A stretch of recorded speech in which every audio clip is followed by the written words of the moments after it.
Hello, I'm Eric Blank, and this is the Commissioners' Weekly Meeting for Wednesday, August 9th, 2023.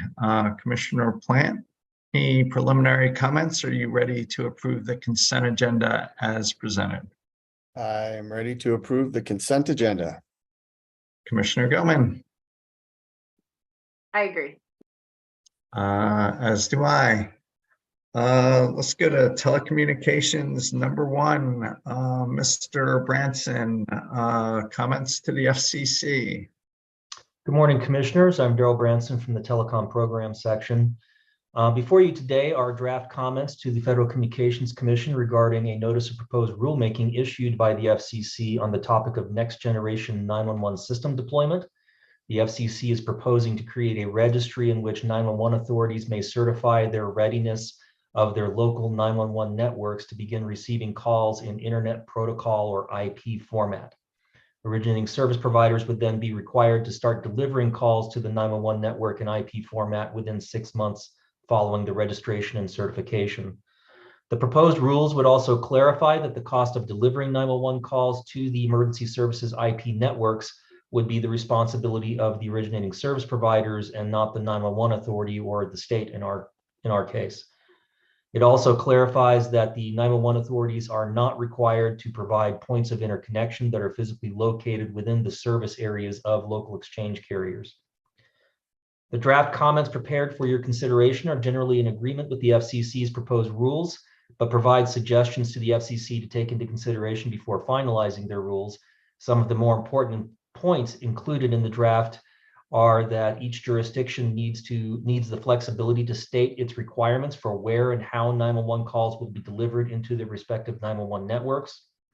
The entities with the authority to request IP call delivery or re-termination of demarcation points should be by default state 911 authorities such as the Public Utilities Commission, and states should have the authority to require originating service providers to re-terminate 911 calls to new demarcation points for any legitimate reason, not just based on a request for IP call delivery as suggested in the notice of proposed rulemaking. With that in mind, the recommendation for you today would be for the Commission to approve the draft comments to be filed into the FCC proceeding, Public Safety Proceeding 21-479, which would need to be filed today, as today is the deadline for those comments. And with that, I will stand by for any questions you have or for a decision. Mr. Branson, thank you for your leadership. This Commissioner Plant. I support the recommendation. Commissioner Gilman. Yeah, thank you, Mr. Branson, as usual, for your detailed and dedicated look into continuing to stay engaged on these issues, including at the FCC. And I agree with the comments that you've provided and support your recommendation. As do I, and I guess there's no decision. You're just going to use our signature or have Director White sign on behalf of the Commission. Is that correct, Mr. Branson? It will be submitted with your approval today. It will be submitted over your signatures. Sounds good. Thank you. Thank you, Mr. Branson. Greatly appreciated. And I think you're back. Proceeding number 23M-0210T, remaining funds in the CenturyLink Performance Assurance Plan. Either you or Ms. Rosati. Good morning, Commissioners. I'll be handling the presentation for this one, but Mr. Branson of your advisory staff is also available for questions. The Commission opened this proceeding on May 5th, 2023 through decision number C23-0281. The decision explained that a performance mechanism known as the Colorado Performance Assurance Plan, or the CPAP, has been discontinued, and that there is a remaining balance in the CPAP special fund of approximately $1.6 million. The decision set forth a list of proposed uses for the remaining funds and requested comments on this list, as well as other proposals for the use of these funds. The decision requested that initial comments be filed by May 26th and that reply comments be filed by June 9th. The decision also stated that interested persons desiring party status could file appropriate intervention notices or motions by May 26th, although party status is not required to submit comments or proposals for the funds. The Boulder Regional Emergency Telephone Service Authority, or BRETSA, and the Colorado Council of Authorities, or CCOA, filed interventions as of right and in the alternative motions for permissive intervention. BRETSA and CCOA state that as a governing body or an association representing governing bodies which require funding, they have a legally protected right involved in this proceeding, or in the alternative, a pecuniary and tangible interest. Comments and proposed uses were received from a number of entities. Some of these proposals failed to identify a specific recipient to administer the proposed use, or failed to provide a basic budget or spending plan. However, 3 proposals of note were received. The first is a proposal to provide additional one-time funding to the Colorado 911 Resource Center to support the existing functions of the Resource Center, which are support, training, research, and information clearinghouse services for the benefit of local 911 governing bodies and public service answering points. The second is a proposal to provide additional funding to the Communications Technology Program administered by the Colorado Commission for the Deaf, Hard of Hearing, and Deafblind. The third is a proposal to fund an outreach program conducted by the Colorado Office of Future Work that would encourage enrollment in the Lifeline program and affordable connectivity program. With that background, I can pause for your questions or discussion or move on to some recommendations. Yeah, if you can make your recommendations, that'd be great, Ms. Rosati. Thank you. I'll first address the intervention filings of BRETSA and CCOA. Under Rule 1401, intervention of right requires that a proceeding may affect the intervener's legally protected right, while permissive intervention requires a demonstration of a pecuniary or tangible interest. Here, I recommend granting permissive intervention to BRETSA and CCOA, and declining to find that these parties have a legally protected right involved in the distribution of the remaining CPAP funds. Second, advisors recommend that the Commission not make decisions regarding the disbursement of the CPAP special fund at this time, and instead set deadlines for a second round of comments to receive additional input on the proposals raised thus far and any new proposals. Advisors also recommend that specific comment be requested on those 3 proposals received in the first round of comments, which I discussed above or previously, and which did set forth a recipient and a budget. For a second round of comments, we would recommend that initial comments be due 30 days after the decision issues and that reply comments be due 14 days later. So my recommendations are to grant BRETSA and CCOA permissive intervention and set deadlines for a second round of comments. Commissioner Plant, I support the recommendation. Commissioner Gilman, I agree. as do I, and that can be an ABC decision, setting the comment date and granting the intervention. So thank you, Mr. Branson. Thank you, Ms. Rosati. Thank you. Proceeding number 23AL-0331G, MS Corporation PIP program. Ms. Kreitz, Mr. Depew.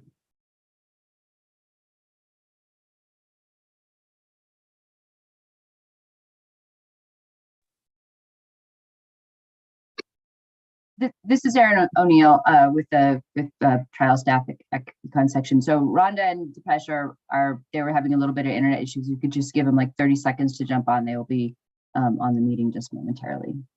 Should maybe I'll go to the next one and come back to them. Perfect. Proceeding number 23A-0339E, Ms. Arthur Asma, Mr. Davis, treatment of incremental costs incurred with coal combustion regulations. Go ahead, ma'am. Good morning, commissioners. I am Jemima Arthur Asma with your advisory staff. Before you today, it's an application filed by Public Service Company of Colorado on June 28. Public Service seeks a deferred accounting order for the cost to mediate coal ash at certain of its coal generation stations in order to comply with the Environmental Protection Agency's directives. The company filed direct testimony and accompanying attachments of 3 witnesses in support of the application. Both staff and UCA have requested that the application be set for hearing. So the main decision before you this morning is whether to refer the matter to an administrative law judge. I can provide more background on public service application and the intervention pleadings. I am also prepared to make a recommendation whether to refer the matter to an ALJ. Why don't we hear your recommendation before we get into more background? So if you'd be prepared to give your recommendation, that'd be great. Thank you. Given the requested relief, I recommend that the commission deem the application complete and refer the proceeding, including interventions, to an ALJ by minute entry. Commissioner Plant. I support the recommendation, and I would love to see the proposals from the company on any potential recycling of the coal ash that they may be investigating, and ways in which that can be sort of upcycled. But yes, I support the recommendation to send to an ALJ. And I guess, Commissioner Plant, are you proposing a referral order flagging that issue, or are you happy standing on your oral comments today? Just my oral comments is fine. Thanks. Commissioner Gilman. Well, thank you.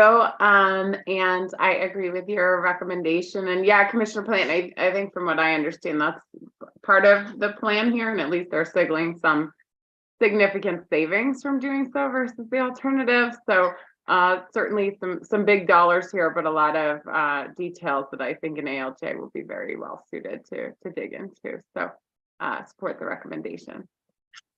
As do I, and I'd also like to see what the company could do in terms of potential recycling. So I will add my voice to yours. Thank you, Ms. Arthur Asma. Greatly appreciate it. Thank you. Let's see. Let's go back to 23AL-0331G, the Atmos PIP plan, and see if we've worked out our internet issues. Ms. Kreitz, Mr. Depew, you're up.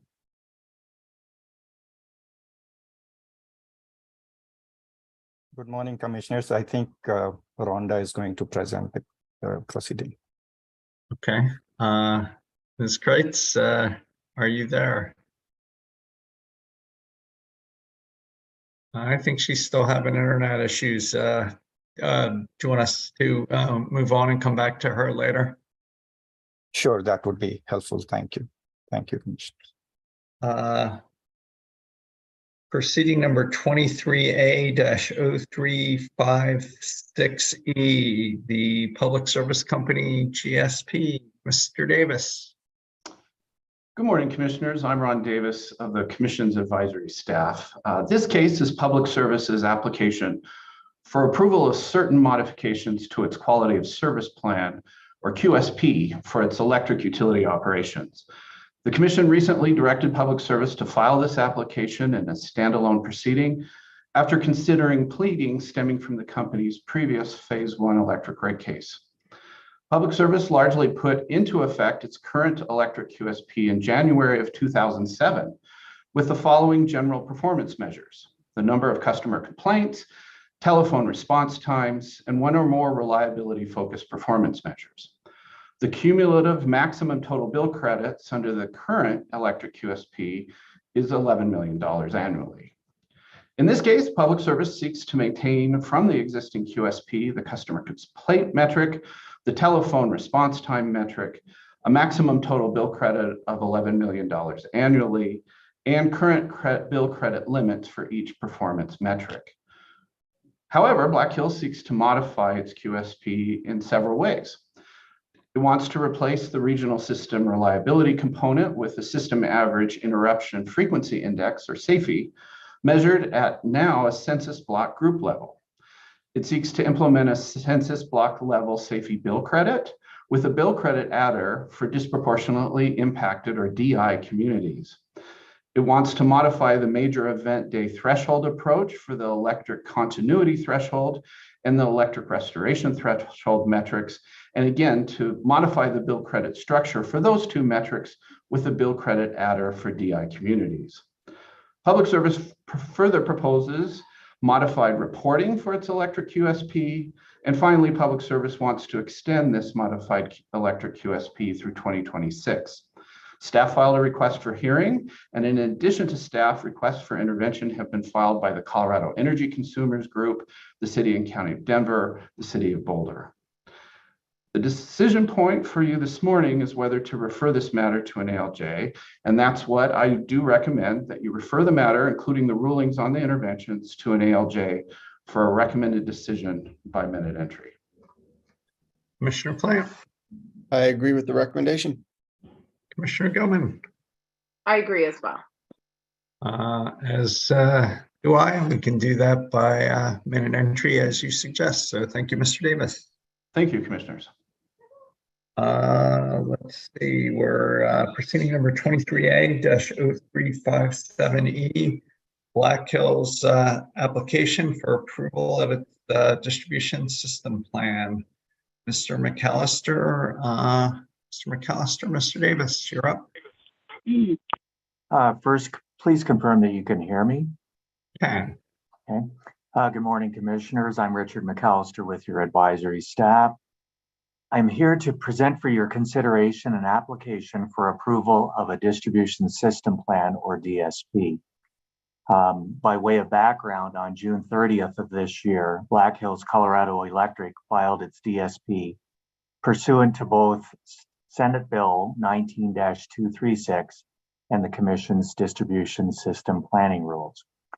The Commission's DSP rulemaking was conducted in proceeding number R20-0516E. Key rule requirements include the following.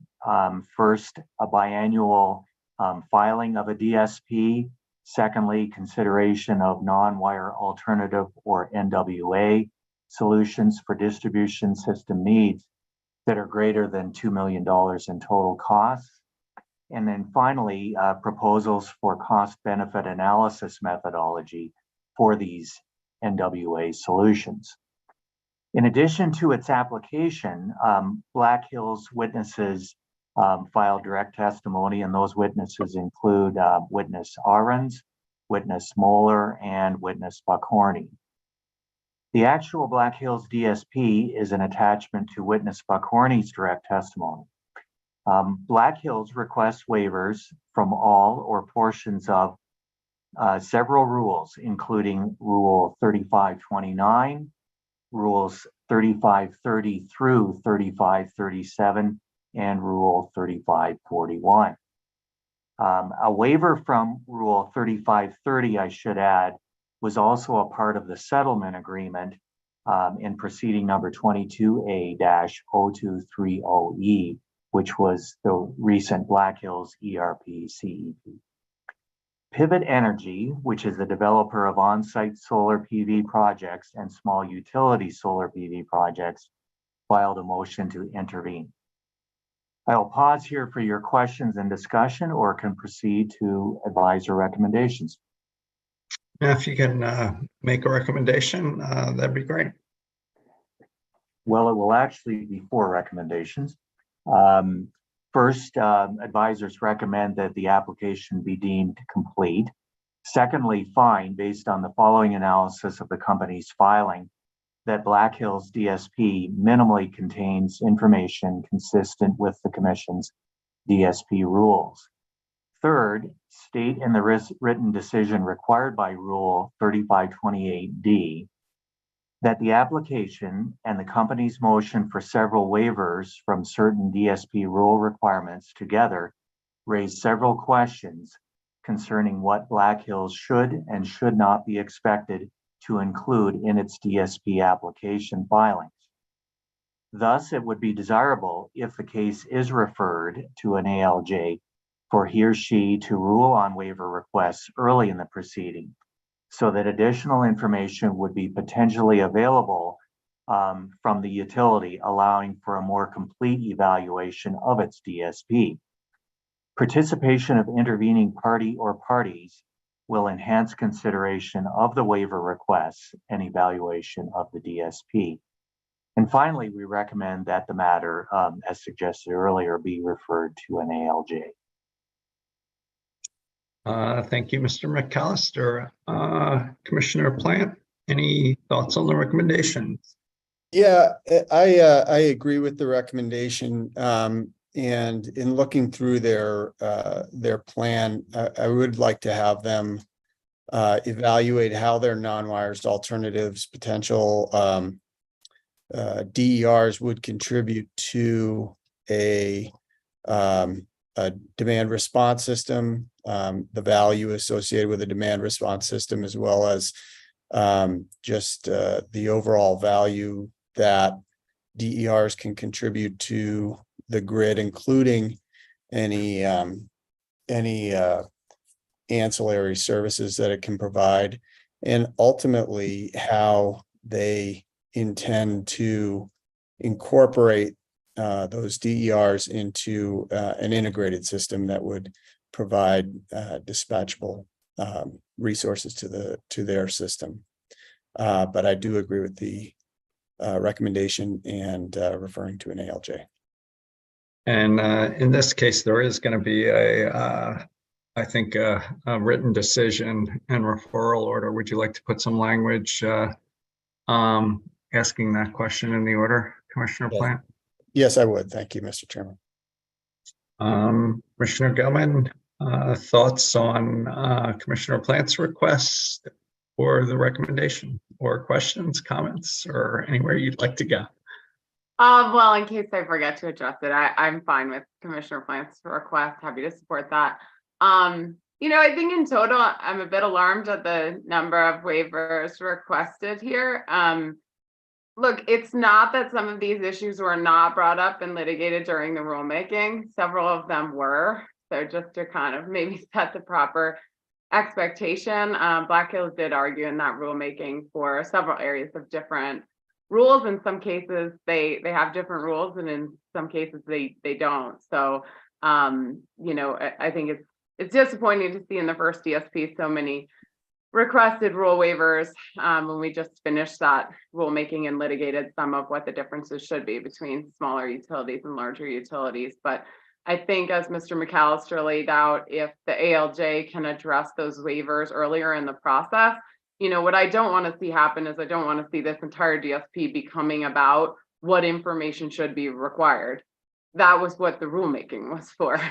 And so it would be unfortunate to kind of burn this whole opportunity, which is supposed to be evaluating an actual DSP, to primarily just being litigating what should be included. So to the extent that those waivers can be sort of streamlined and put largely in the front of that process, so that any additional information that should be provided can be provided as part of the DSP, to make it really more the exercise it was intended to be, looking at the distribution system plan and kind of the information and transparency that was expected, would be helpful. So I think that's a helpful part of the order, Mr. McAllister, and I certainly support that moving forward, and otherwise support your recommendation.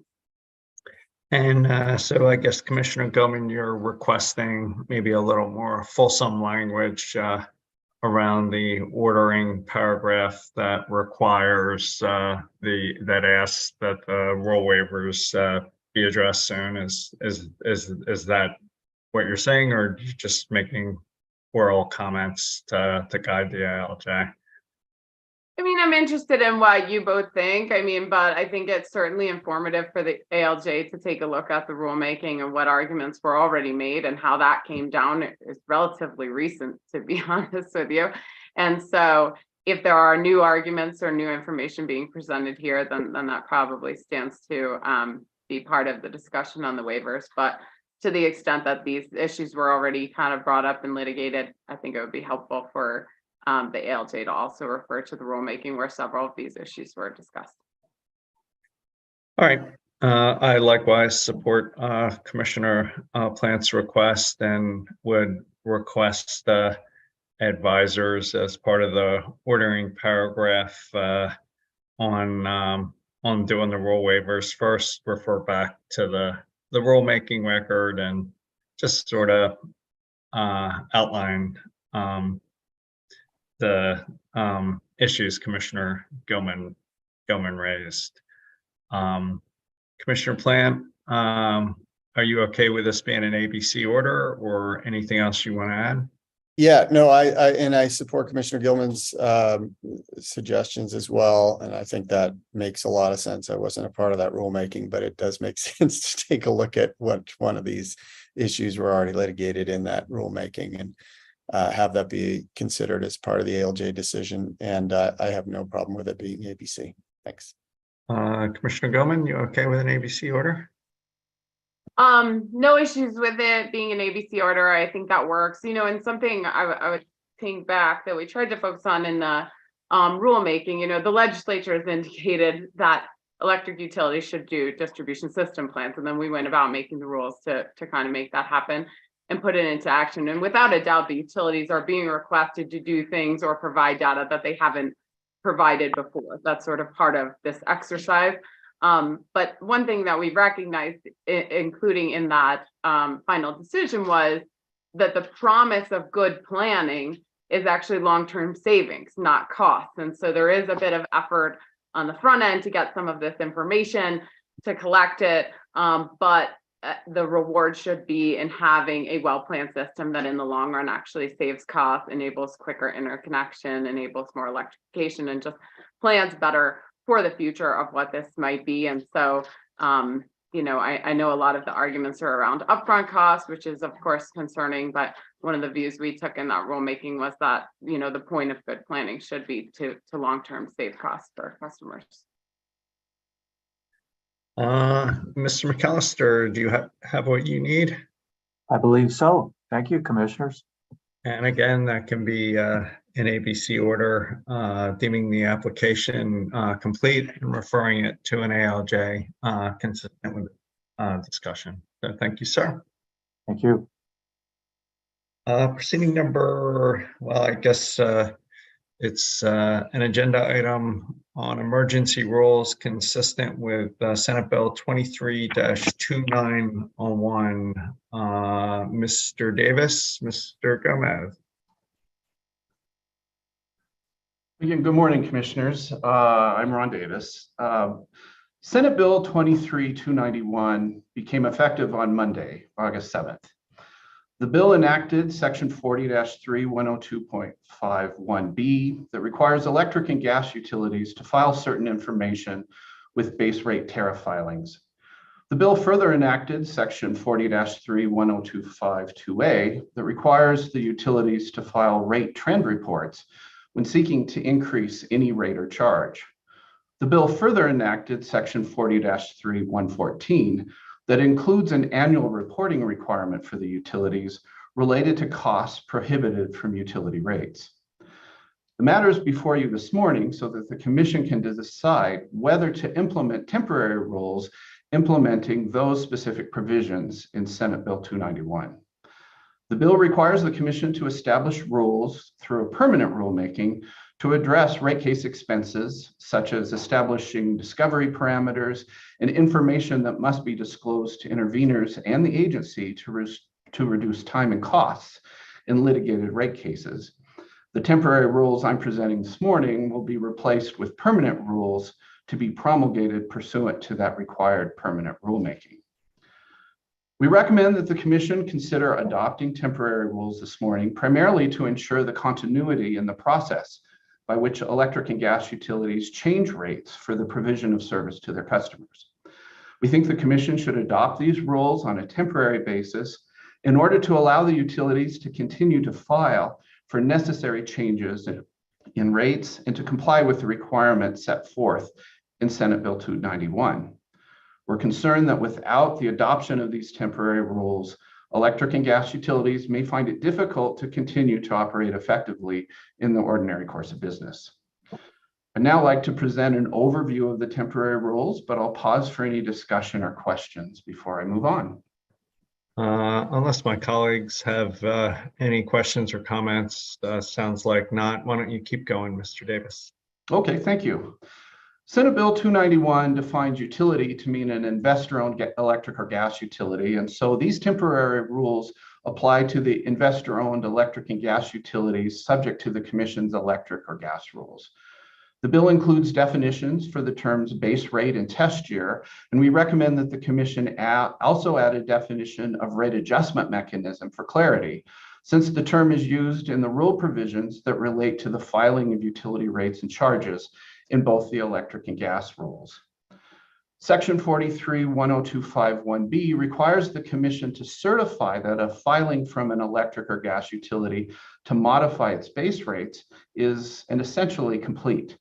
The Commission must determine whether the base rate tariff filing includes sufficient information both to compare test years presented by the utility and prospective parties in the case to what is commonly called a historic test year, and whether the filing includes sufficient information to satisfy other purposes as established by the Commission. At a minimum, the filing must include a comprehensive cost and revenue requirement analysis based on actual auditable historic data, or in other words, a historic test year.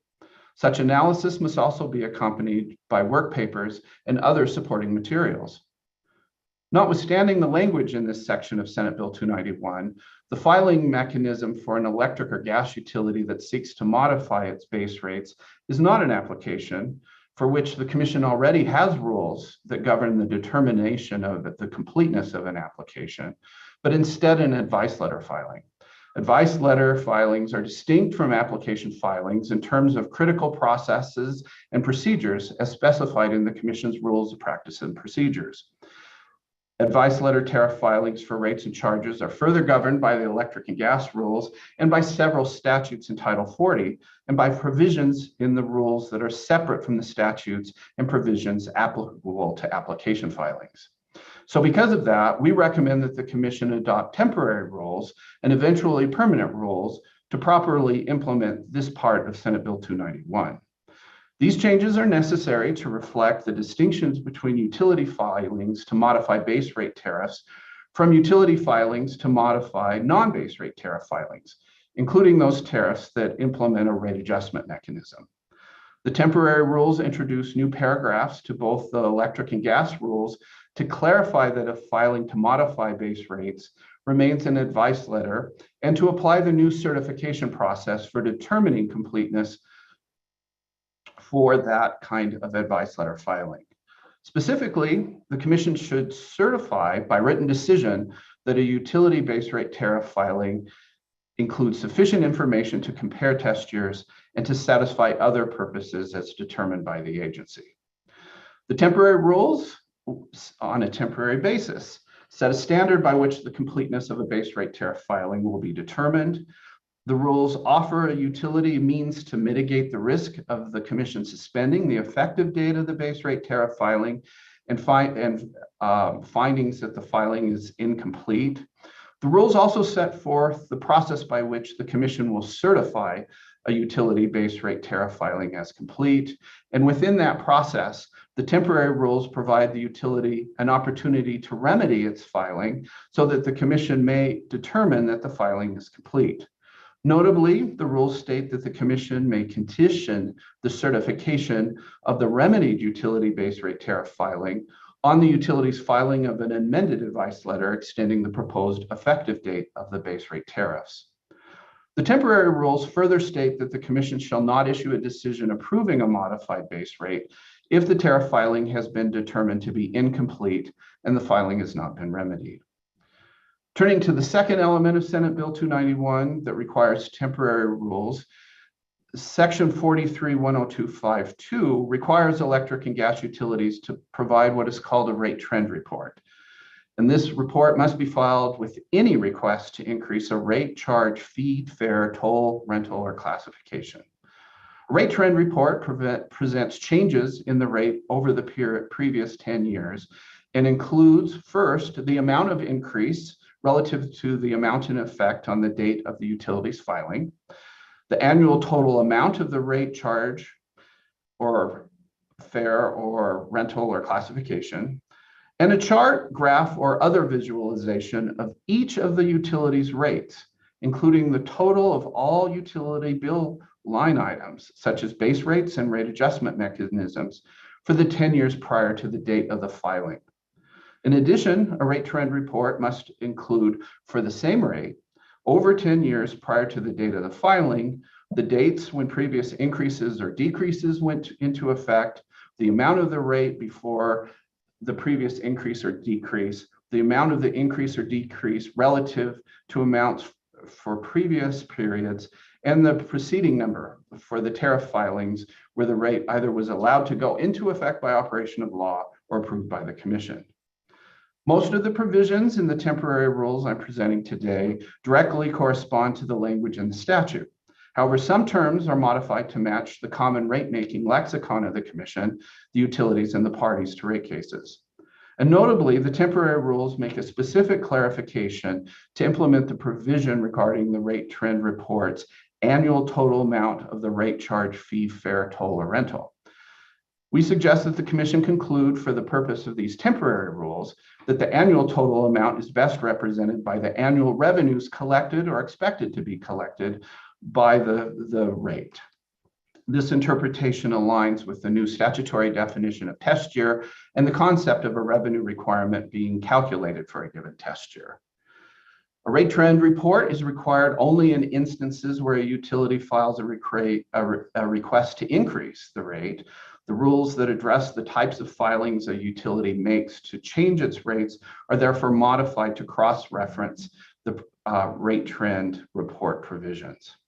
And finally, Senate Bill 291 requires the Commission to prohibit electric and gas utilities from using ratepayer funds to subsidize non-regulated activities. The new statute further prohibits utilities from recovering several types of expenses from ratepayers. We suggest that the Commission conclude that temporary rules are not necessary to implement those provisions.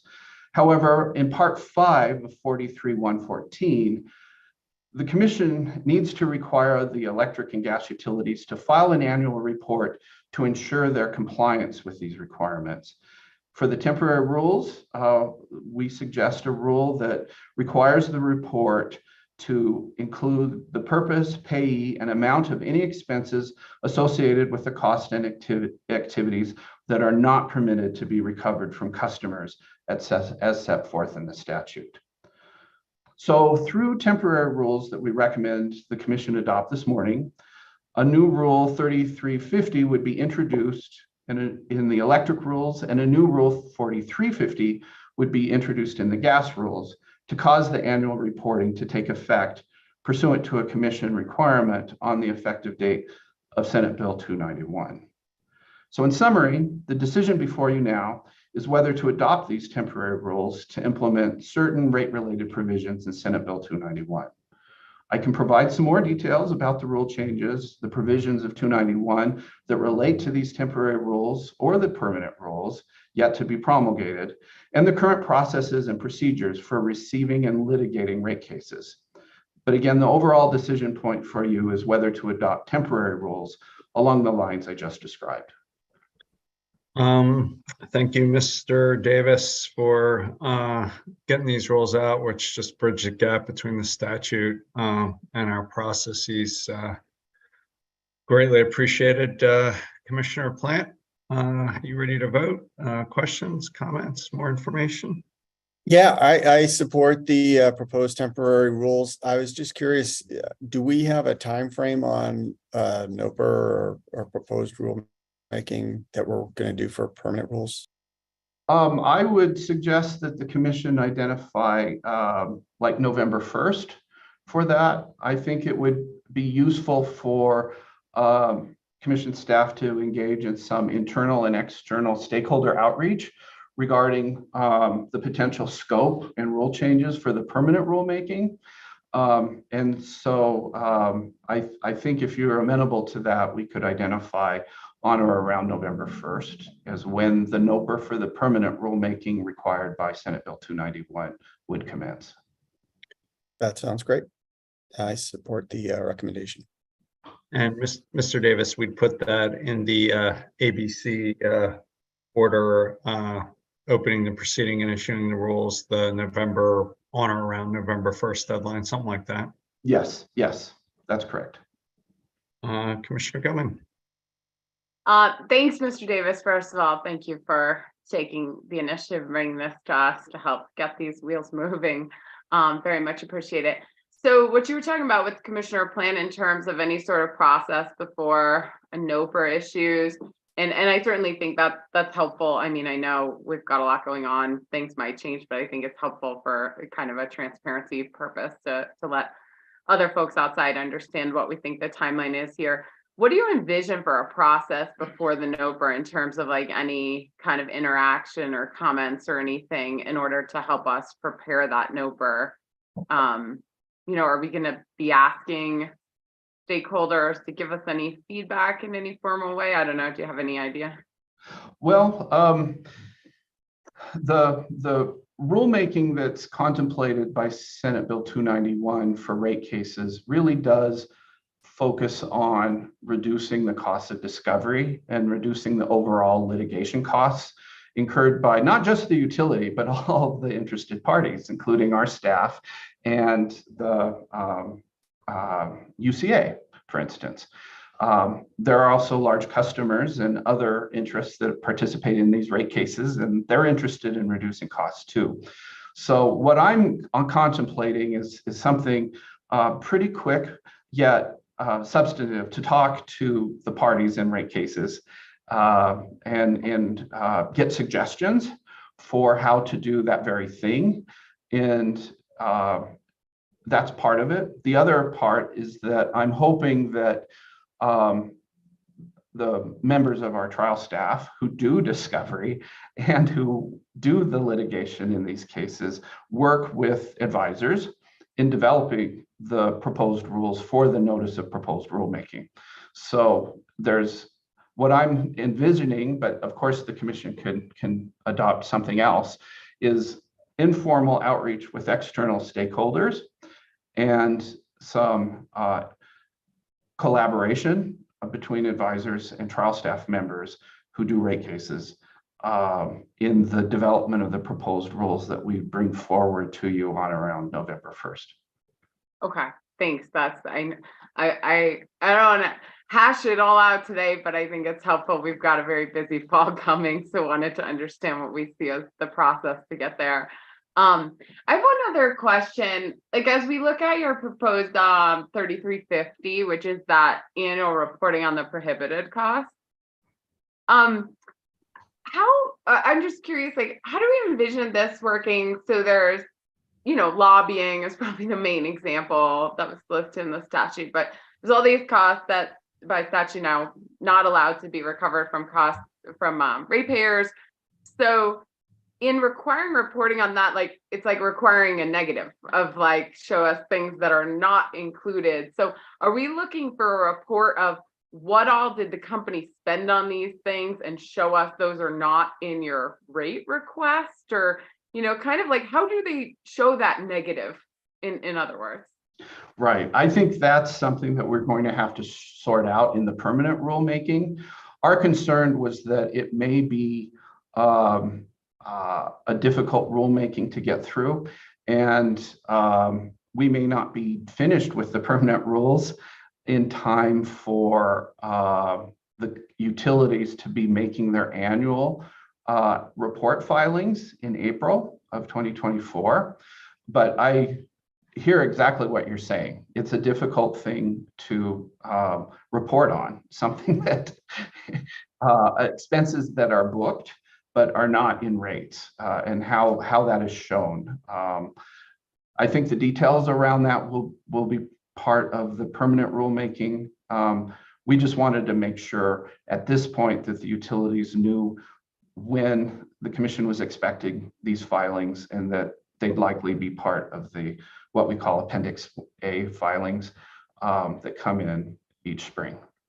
Okay. So like, in fairness, if we got a rate case come in while just the temporary rules are in effect before the final rules, we're probably going to have to hash out in that rate case, did you really comply with this and how did you? Whereas in a permanent rulemaking, we'll probably be able to add some more detail and color around what does it look like to comply.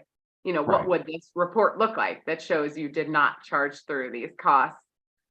So any rate case in the interim, it seems, might have some additional steps to really figure out how they did or didn't comply with these new rule sections. Yeah, I think so. But I can also say I'm pretty confident that for most of these costs, if not all of these costs, the utilities are not recovering them in their rates that have been approved by the commission thus far.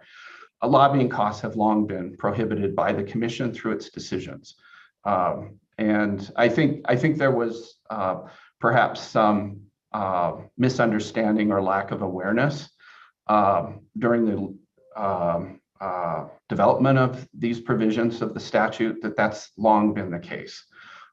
So why I'm saying that is because I don't think it's going to be that hard for the utilities to show that in their last rate case that these costs were excluded from the revenue requirement calculation. Okay. Okay. Well, thank you. That helps me kind of see the vision of where we're going and how we'll get there a little better. I support adopting the temporary rule.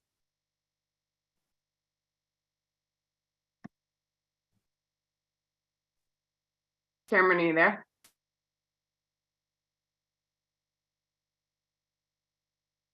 Right when I was turning it back over to him, he disappeared. We'll give him a minute.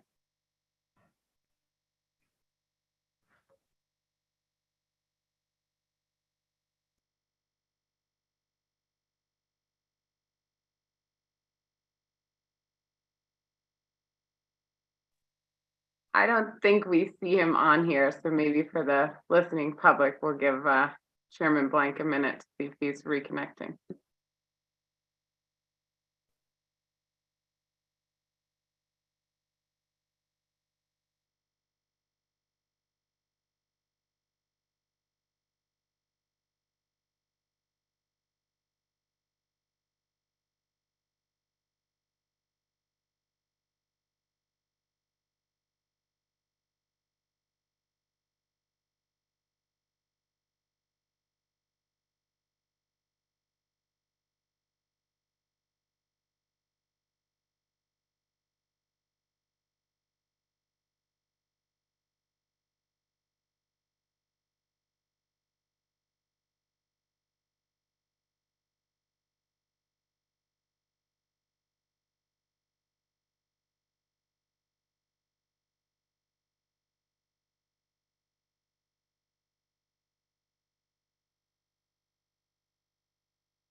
I think he's probably logging back on, so maybe we expect him in just a moment.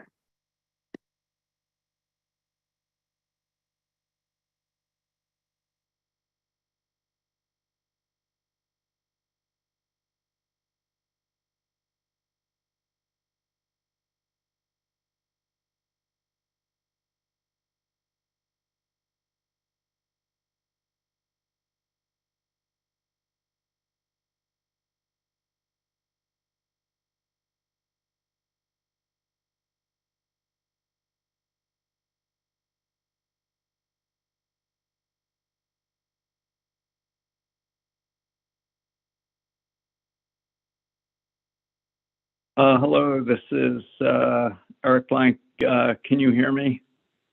We can hear you, Chairman. I just got through my questions with Mr. Davis, so we're up to you for any questions or a vote on the temporary rules. I guess I'm ready for a vote. Are you guys, Commissioner Planner, you okay? I think you were moving forward with the order opening the docket and promulgating the temporary rules. Yes, I am. Commissioner Gilman, Yes. as am I. Mr. Davis, does that give you what you need?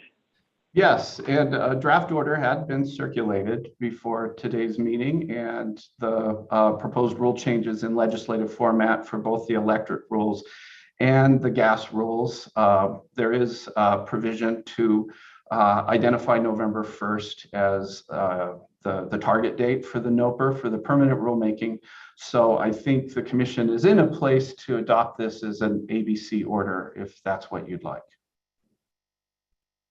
Commissioner Plant, you okay with an ABC order? I am, yes. Commissioner Gilman? Yes. As am I. Okay, thank you, commissioners. Just trying. Can you still hear me? I think I got my internet working all right. Proceeding 23V-0396E and 23V-0397G, Mr. Gomez, I think maybe we'll take them together at your discretion. Yeah, that'd be fine. Good morning, commissioners. These two items are on the agenda filed by Black Hills with regard to Rule 723-3-3034A Roman 3 and 723-4-4034A Roman 3. Those are the rules that require property owners to sign a non-disclosure agreement with the utility, requiring a property owner at a minimum to take safeguards to protect built-in energy usage data from unauthorized use. And in these two petitions, Black Hills requests a waiver of that rule.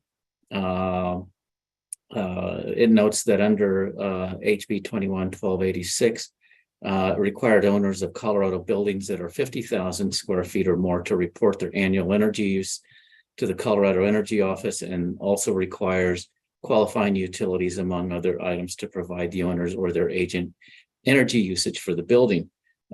Black Hills indicates in its two filings that it's developed a web portal in which building owners or the building owner's agent may make a request for energy for a covered building. And the company has designed the web portal to be compliant with the requirements of HB 21-1286. For today, the matter is, and it appears to be my new expertise in this area, is to seek shortened response time and intervention period to these two petitions for variance. I would note that Black Hill states that it's seeking the same variance in both proceedings, seeking a shortened notice and intervention period to 10 days after the effective date of the commission's notice of the filing of the petitions. And their stated reason is because HB 21-1286 went into effect on September 6, 2021. Typically, a request for shortened notice and intervention period requires good cause shown. In this instance, I'm not sure how the statement that the shortened notice and intervention period is appropriate, because the underlying bill went into effect on September 6, 2021, shows good cause. But at the same time, I also note that this is most likely not to have a influx of interveners in this matter, seeking the variance to this particular rule. And so I will generally, I have really no opinion on whether to grant the 10-day waiver or the 10-day short notice and intervention period, or to allow the full notice and intervention period to go forward. So I will leave it up to you to make that choice for both petitions. Commissioner Plant, any preference? Yeah, I thank you, Mr. Chairman. I imagine that their argument is that this has been in place for a couple of years, and if anybody had any issues by now, they would have said something. But I don't have any problem with the shortened time period, and would support that. Commissioner Gilman. So, Mr. Gomez, if I've got this right, the waiver or the variance is to essentially allow them to use this web portal to comply with the statutory requirements, or? Well, what they're saying is that because they use this portal, which is in the form of a box check, which would require the confirmation of compliance with the non-disclosure requirements be included on the company's web portal, when the building owner or agent requests energy usage information from Black Hills.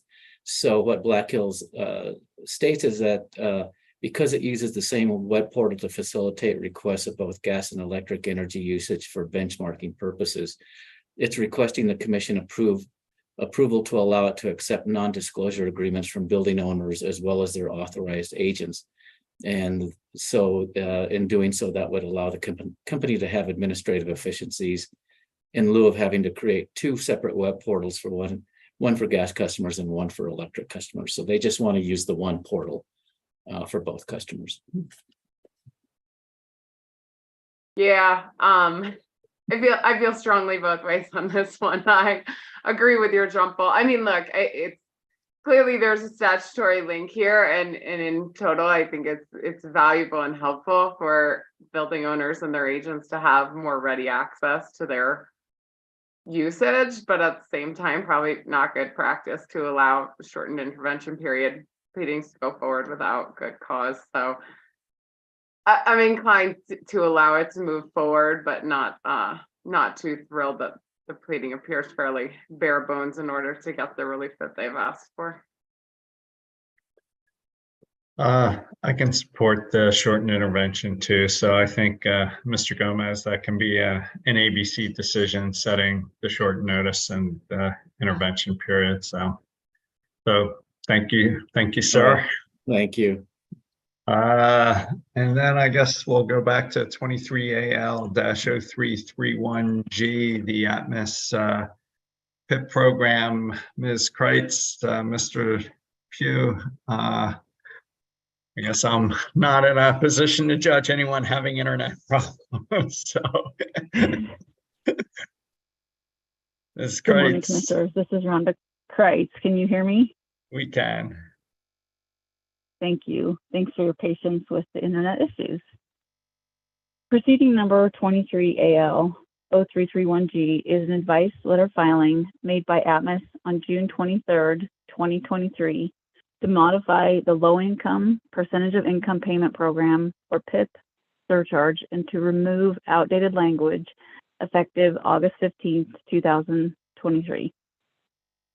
The company has filed this proceeding stating they have a PIP under recovered deferred account balance of approximately $79,000 as of May 31st, 2023.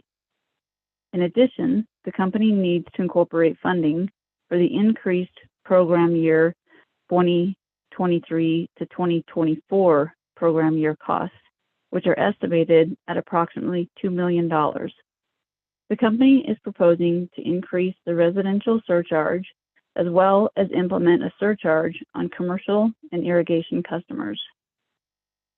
The company has filed several amendments to the advice letter, and each amendment proposed cleanup of the tariff language but did not impact the proposed rate.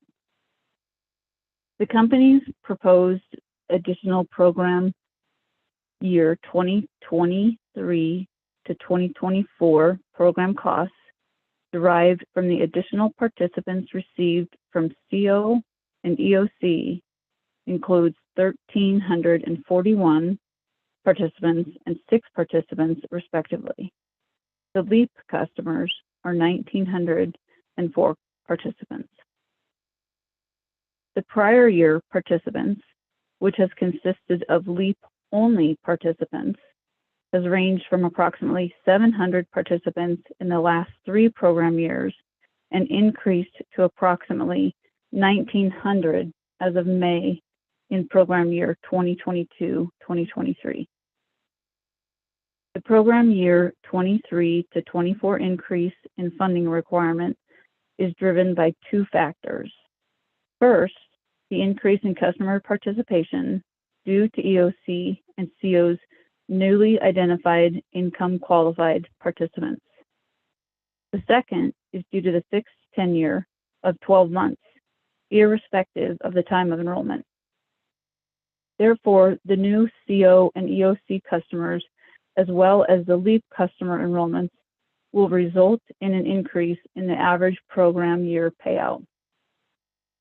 The company estimates that it will need to approximately $2 million for program year 23 to 24.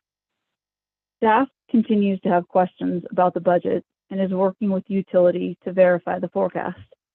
If the utility overcollects, the overcollected amount will be adjusted against the future requirements for the program. The company is proposing to increase the PIP surcharge for different categories of customers. The current residential charge is at 13 cents, which Atmos proposes to increase to $1, which is also the maximum permissible under the current PUC rules. Additionally, there is a new surcharge proposed for commercial and irrigation customers at $4.71 and $8.35 respectively. The impact of the proposed changes for residential customers in all three regions would be 87 cents. I would like to provide some background of the utility PIP programs. In proceeding number 20R-0357 EG, an emergency rulemaking increased the maximum low-income PIP surcharge from 31 cents to $1, which came about to address the concerns for income qualified individuals as a result of the COVID-19 pandemic. Proceeding number 20R-0326 EG was a permanent rulemaking which retained the dollar surcharge from the previous low-income emergency rulemaking and implemented statutory changes to include CO and EOC as utility PIP certifiers in implementation of House Bill 21-1105. House Bill 21-1105 addressed the need for assistance of income qualified individuals in order to get them enrolled in the utility PIP program, especially due to the effects of the pandemic when income qualified customers' arrearages grew. It's worthwhile to note the stakeholders are engaged in streamlining the process of enrollments and re-enrollments with the new utility PIP certifiers. Staff would like to re-emphasize that the existing rules have a maximum surcharge of $1 for the utility low-income PIP program. The current surcharge proposal by the company is at the dollar for the residential customers, but that may include customers of lower to middle, and middle income groups that may have their own hardships. Staff would also suggest setting up a commissioner information meeting in the spring of 2024 for each of the PUC regulated utilities. Staff will now pause for commission's discussion or continue to the recommendation. If you can make a recommendation, that'd be great. Staff has reviewed the filing and conferred with Atmos staff, reviewed the forecasted figures, which included the number of participants and correlated costs, and staff is still working with the company to verify their estimates and would note that the filing does abide by PUC rules. Based on these findings, staff recommends allowing the advice letter to go into effect by operation of law. Commissioner Plant.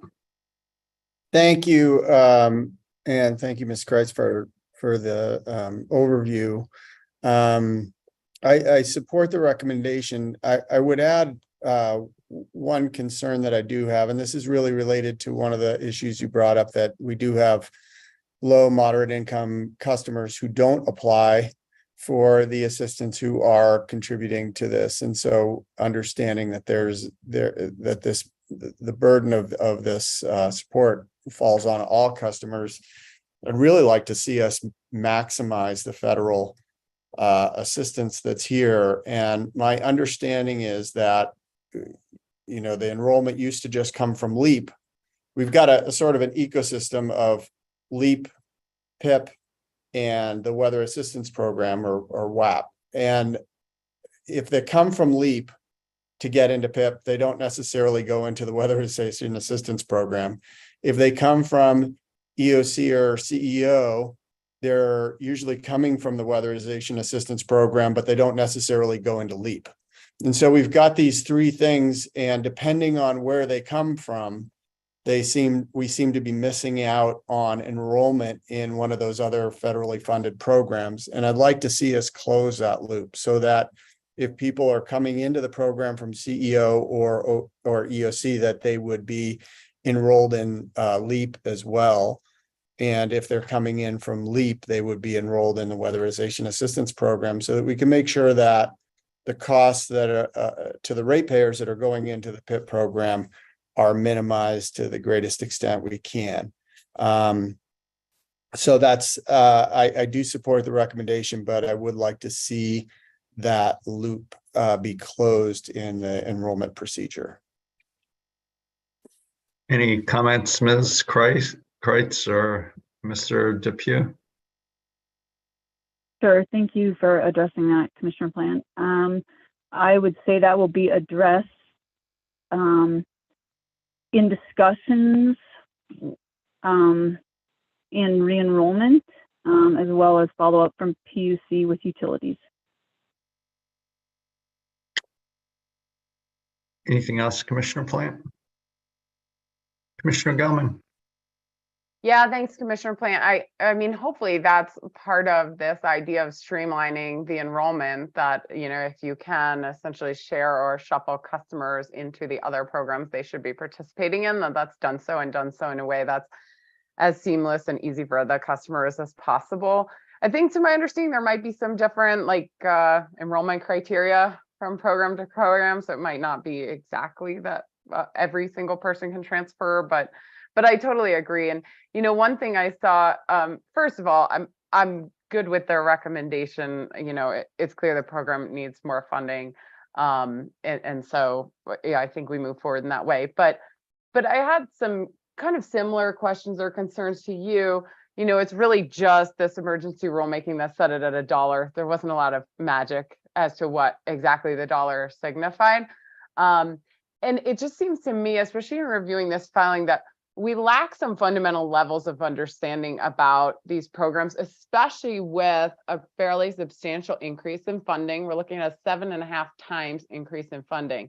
It's small dollars, right? But a large percentage-based increase in funding in 1 year. And, you know, we moved up to the dollar during COVID. We're 3 years after COVID at this point. And so now we're just moving up to that level. Clearly, we had some real challenges, especially in our gas company side of things, with affordability that people are really still working through. So it's understandable why there are still some significant affordability challenges. But as we look at significantly increased level of funding for this program, the introduction of EOC and CEO as these alternative pathways to get in, it really appears to me, you know, to the point Commissioner Plant was talking about, that we need some better understanding of what really is the proper reporting to understand like how this is going. Are we maximizing, as Commissioner Plant said, the federal funding, but also just how well do we understand how it's going with these programs and what substantiates the forecasting here? Because we're seeing forecasting significantly in excess of what we've seen in the program in the past. And so I think it would be helpful to look into, you know, Ms. Kreitz brought up the potential for a CIM in early 2024. And perhaps we look at that kind of related to this stakeholder group, and how can we not only streamline the enrollment and do the things we were talking about there, but really understand, you know, I spent some time reviewing the PIP reporting from last year to try and understand, what do we already get? What are we already understanding or not understanding? And I think there's a lot of gaps there. So I would kind of add to my ambition for a CIM, you know, potentially kind of rolling that stakeholder group in some part into a CIM in early next year. Not just how do we maximize the federal, but like, how do we really understand how it's going and what the forecasting substantiates, and get all that information in one place? Because it seems like the PIP reporting we're getting right now was made in a different era to address different programs and issues. And we should really probably reimagine what that looks like to get the full view of the programs and their interaction and where they're going at this point in time with the structure we have now. And that's probably something we should address early next year as we look at the roll off of that stakeholder group and potentially a CIM to better inform us on that issue. So I'd just add that as my thoughts. Yeah, appreciate it, Thank you, Commissioner Commissioner. Gilman and Commissioner Plant. I would just add one other piece to it. We've also been working on, getting a hold of a rearage disconnect, call assistance, other data like that through advisors and Ms. Crandall.